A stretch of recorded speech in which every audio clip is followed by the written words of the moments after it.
Thank you all very much for coming. Jack, thank you very much for doing the show. Thank you very much for having the idea of putting it on gray walls, which is what you were talking about in terms of installation. I think it's a great idea, and I never would have thought of it in a million years.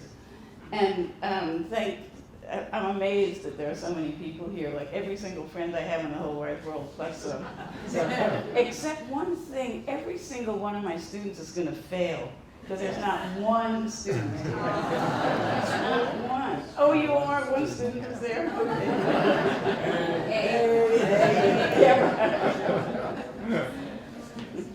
Okay, before I begin talking about the work, I'd just like to put one idea into your heads to keep in your mind while I'm talking, which is one way of thinking about the way art is made, one way that art is made. And that is, we can imagine that art is made out of two big bags full of different stuff, two bags of stuff.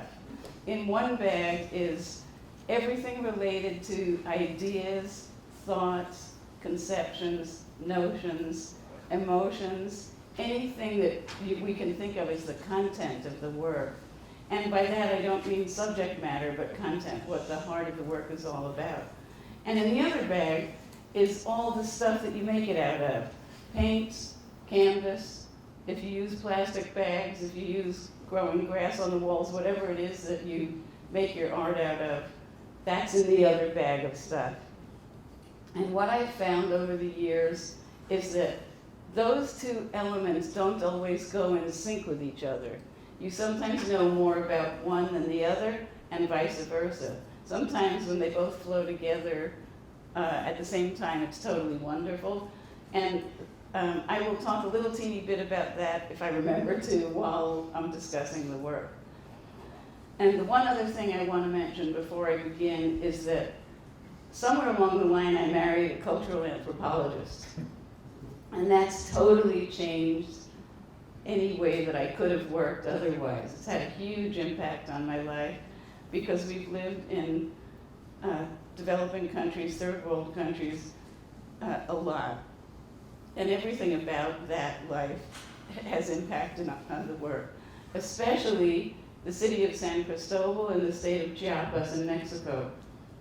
Has anybody been there? Okay, some of you have.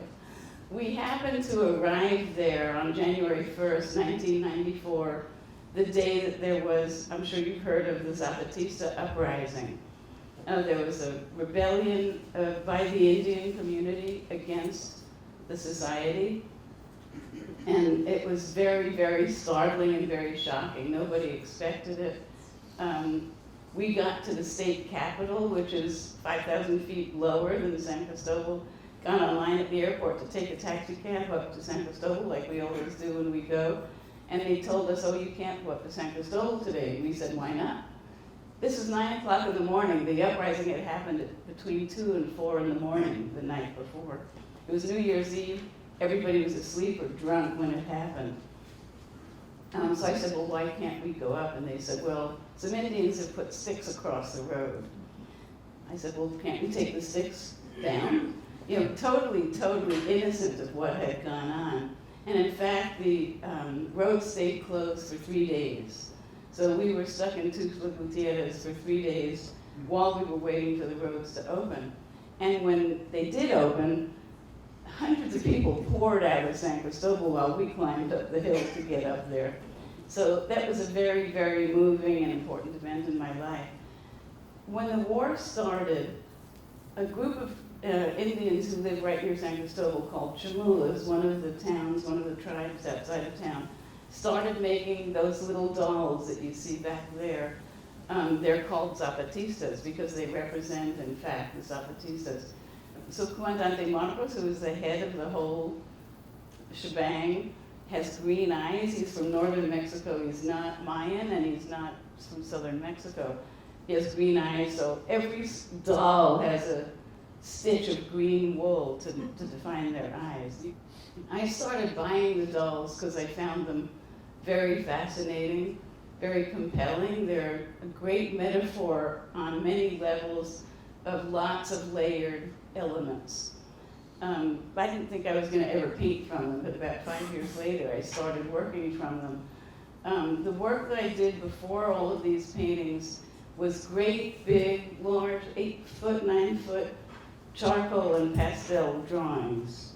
And they were dealing with the Indians of Chiapas, with the Mayans of Chiapas. The last two drawings that I did were of little kids holding up the dolls because they sell them to tourists. So you see them in the streets holding up truckfuls of dolls and holding up the dolls themselves. Having done that, we then left this area and went to Italy to live for a year, where my husband was doing field work also. And I was teaching in Florence. When I got to Florence, I assumed that I was going to be continuing to work from the dolls because that's what my imagery was and that's where my ideas were. When I got there were these crazy Chiapas dolls, warrior dolls, threatening, scary, charming, whimsical, all of the qualities that the dolls had in the midst of this bucolic, gorgeous landscape of Tuscany. We lived between Florence and Siena, and I commuted to school to teach in Florence. So at first I was very confused about what I was going to do. And the drawings that turned up were these drawings. I put the Chiapas dolls into my window. I rented a tiny little room in an apartment, which was my studio. And it was very typical, it was built in the 1100s. It has walls this thick, like so many stone houses in Italy. Tiny little windows this big, but looking onto a vast, gorgeous view of olives and grapes. So I stood the dolls in the window, and this is one of the first drawings that I did. That curtain behind, which is tiny, it's like about 12 inches by 15 inches, is very typical. It's called cut cloth, cut cotton, or cut something. It's a kind of a lace that they make curtains out of. And to me, the lace curtain was so beautiful, and the dolls were so strange and so scary and so threatening. And yet they're both folk art items. The dolls were just, it was like watching a living folk art thing happen, because every single woman made a variation on the dolls that all the other women were making. It was just fascinating to watch.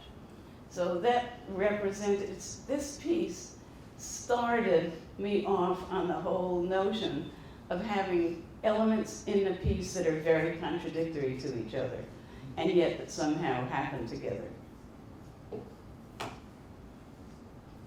That's another dolls in the window. I hung them in the window frame. To me, this piece is very threatening and scary and challenging because these dolls are just suspended there and you don't know what they're going to do. And there's that beautiful Tuscan landscape. When I got back to this country, I wanted to work in oil paint. I tend to work in one medium for 5 or 6 years. Excuse me, get very hung up on it and don't try other things. So I had worked in charcoal and pastel, I had worked in watercolor, I had worked in oil pastel, I had done several invitational multi-plate colored lithographs, but I hadn't worked in oils for a very long time. So I started doing tiny little studies this big of the dolls in oil paint. And partway through that process I thought, these dolls need gold leaf behind them. Well, where could I have gotten that idea from, right? I've just been living in Italy for a year. And this was the first piece I did of that idea.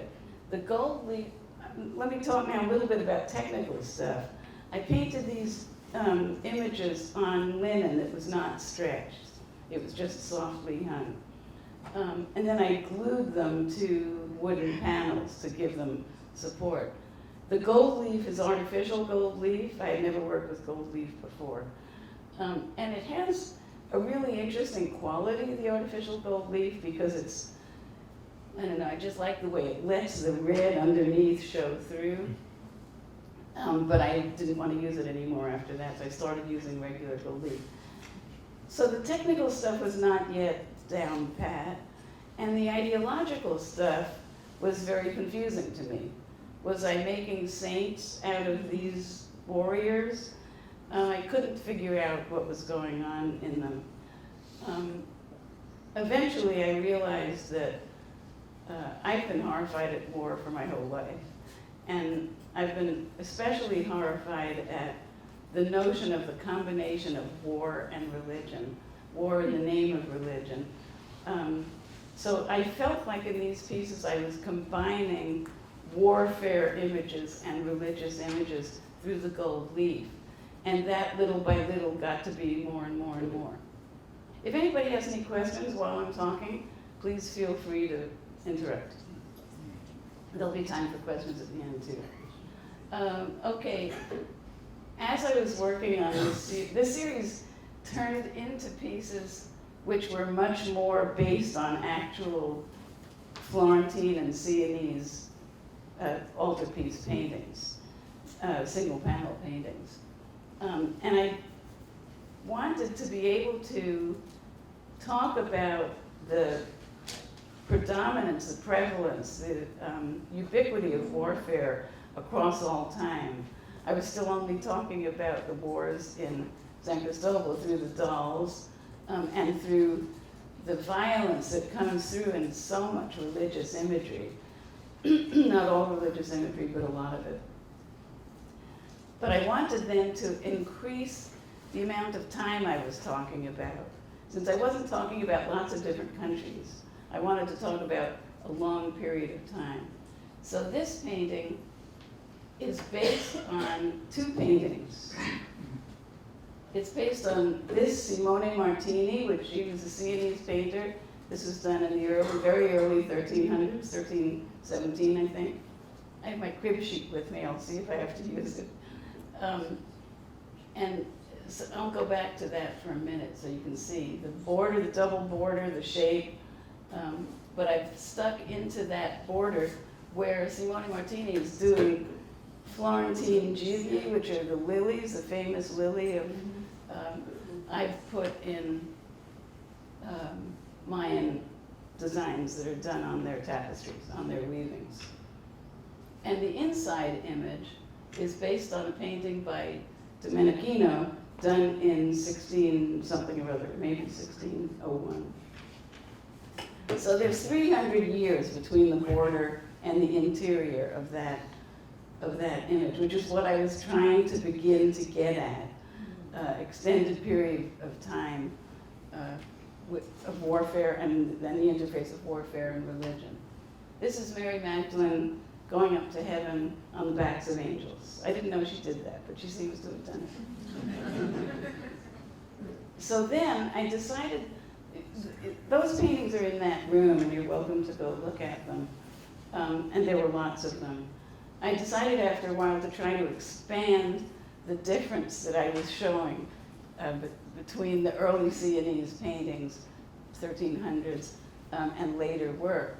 This is Caravaggio, done in 1620, I think. And it's in the Vatican Museum. It's a spectacular painting. What was fascinating about dealing with this is that he's a Baroque painter, he's post-Renaissance painter, and he's working with chiaroscuro.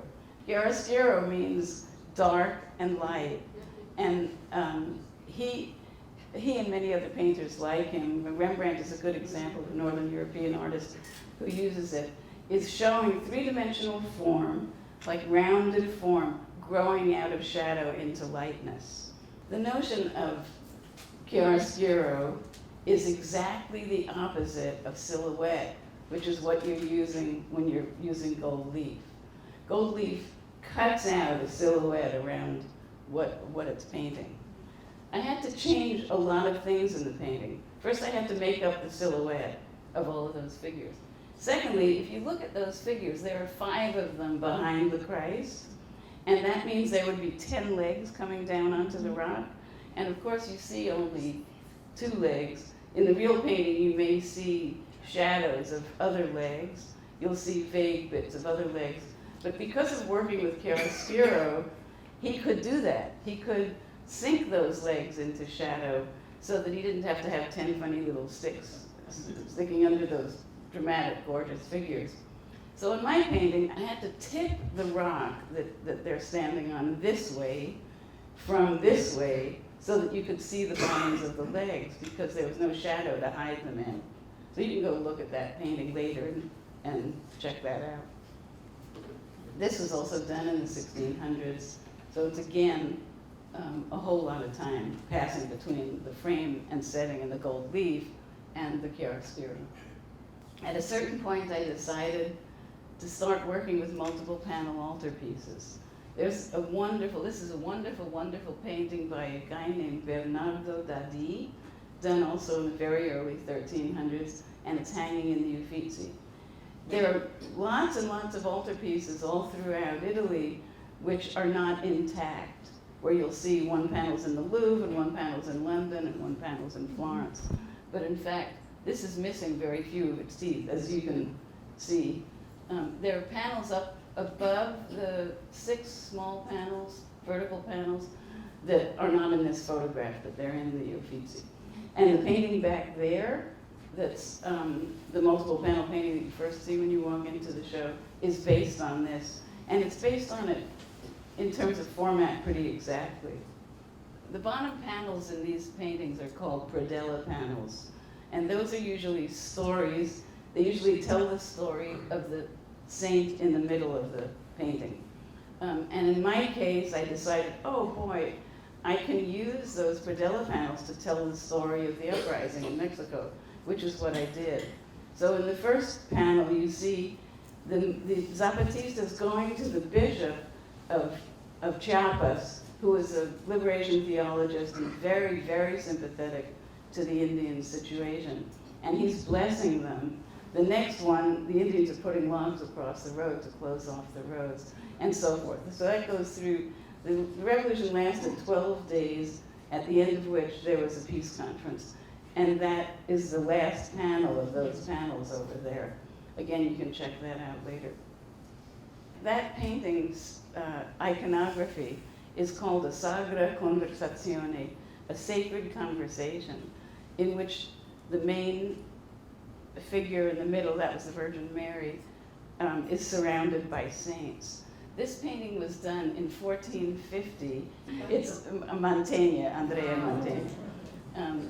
And this is also a Sagra Conversazione, but it's a sacred conversation of a much later period of time. We're talking about 150-year difference. So he's working with perspective and with a deep space, and all the saints and the Virgin Mary are all in the same space. When I did my version of this painting, the swags of fruits and vegetables, which is very typical of him, I used Mexican paper cutout flags that are also very typical of Mexico. And I also put into that painting, in the patterning, the decorations in between the panels, Muslim designs. There's a Muslim design based on a triangle which has 6 points, so it has a Jewish star in it, and one of the saints is wearing a cross. So all 3 religions are in there. So I'm right now, little by little, expanding the breadth of what I'm trying to deal with in terms of warfare and religion. And in that painting, the three predella panels all involve contemporary warfare. At this point, my husband was invited to be in a conference in China. And we went to China. I had never been anywhere in Asia. And we were there for 10 days. And it was a trip that changed my life, and it changed my work. So this body of work, called Chronicles of War, started after that trip. Up until that point, I had been doing the gold leaf. The gold leaf dropped out of these paintings except in the frames. So there was no longer gold leaf in the middle of the pictures. And the pictures started involving much more specific quotations of art history, lots and lots of different images, lots and lots of different countries. So I was trying to put together now what I had wanted to do all along, which was try to expand the amount of warfare and violence that I was seeing and horrified about for my whole life. The first painting was this one, which is called Horses. Each of these paintings has a theme, and each theme is represented in in the center panel. And that piece, to me, a lot of the decorations in it are based on Chinese patterns, especially the two side panels with red, blue, and white decorations. The bottom panel is Islamic. So I was looking for horses, images of horses and violence in whatever cultures I could dredge up. So there's Japanese, Persian, the Guernica, et cetera, et cetera. In all of these paintings also, I wanted to contrast those warfare images with images of peace, of harmony, of beauty, of decoration, all the good things in the world. Babies, mothers and babies, et cetera. So you'll find those images all through these paintings. And I just wanted that contrast. In a way, the painting in the back, which is called Moments, the one with the green in it, does the most to say what the series is about. By the time I got to that painting, I decided to drop the decorative panels, the pattern panels, and to take the bucolic, harmonious panel and put it right in the center. So that's the first thing that you see. And then the warfare images or the violence images are sort of a shocking afterthought. If you take the right-hand side of that painting and cut out the lynching and let's say 4 inches of the tree right to the left of it, that detail says what I'm saying in all of these paintings. And the way I think of wording it is, if this, meaning the tree, why that? Which strikes me as what these are all about. There's no other places where warfare and peaceful images actually butt up against each other except that spot. The next big change happened with this painting, and this is called Faces. And anybody know who the center panel is? Anybody know who painted it? Good, okay. And there are 2 Japanese soldiers, say it again? Right, Leonardo copy. That's a copy actually by Rubens of a Leonardo cartoon for a painting that never got done. And a Peter Paul Rubens on the end of David and Goliath. One of the things I wanted to talk about a little bit is the fact of the difficulty of copying paintings. First of all, I had to learn all kinds of technical things that I had not the foggiest idea about before. The Velázquez from Las Meninas in the painting called Children is filled with lots and lots of transparent color. So there's lots and lots of layers of glaze and transparency, so that you're seeing not only one color through another, but one object through another, the collar of her dress through her hair and so forth. There were other panels which had to be 100% flatly painted, like all the Japanese and Persian images, where you're just outlining and filling in shapes. So the range of technical issues that I was dealing with was very big. And the reason I mention that is because in the David, the image that I was working from in the David is this. David did 5 of these paintings of Napoleon on his horse. And they're very similar to each other and very different also. This reproduction, I've never seen it in the flesh. But the reproduction is so brown and tan and monotone in color that I knew it couldn't be accurate. So, because he works with a huge range of color normally, and lots of glazing. So we happened to go to Vienna. We were in Italy, it was another semester when I was teaching in Italy, and we happened to go to Vienna, and I looked for lots of other Davids, and this is the one I chose. You can see the color in the face. This might be an especially ruddy guy. He did lots of paintings of women that are very alabaster and white, but they always include both warm and cool colors. And they always include lots of glazing. So I used this as a kind of a guide to how to use the color in this painting. You can see what's amazing about glazing with oil paint is that you can get an area that's actually warm and cool at the same time, which seems like an impossibility. And when you're working directly with paint that's just freshly applied, there's no way to do that. You could scumble colors together, but it's not the same thing as glazing them. And if you look, I mean, this guy has pink cheeks and he has gray beard, gray stubble from where he shaved. And there's blues and greens and reds and pinks and yellows all layered at the same time. So it's a challenge to do that kind of work with poor resources. When I did this painting, I was not only taking images from other cultures, but the format of this painting is German. Anybody know what painting it's based on?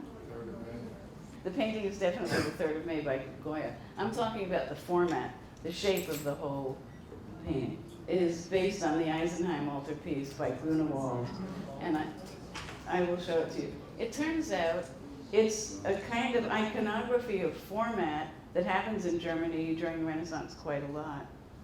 That painting was done, I think, in the 1500s. 1527. Thank you. You get A+. And this is the Grunewald. So the only thing that I've done to the format is add the decorative panels. So I've stretched it out because the decorative panels were very important to me. And probably the spacing between the panels would have been there in the real altarpiece because of the wooden structure that it's in. Also in this painting, I'm sure that you can all see a sort of a Japanese or Chinese element in the format itself. So everything that I'm doing is trying to go for expanding the number of places that I'm dealing with. And again, talking about the ubiquity and the presence of war and violence everywhere.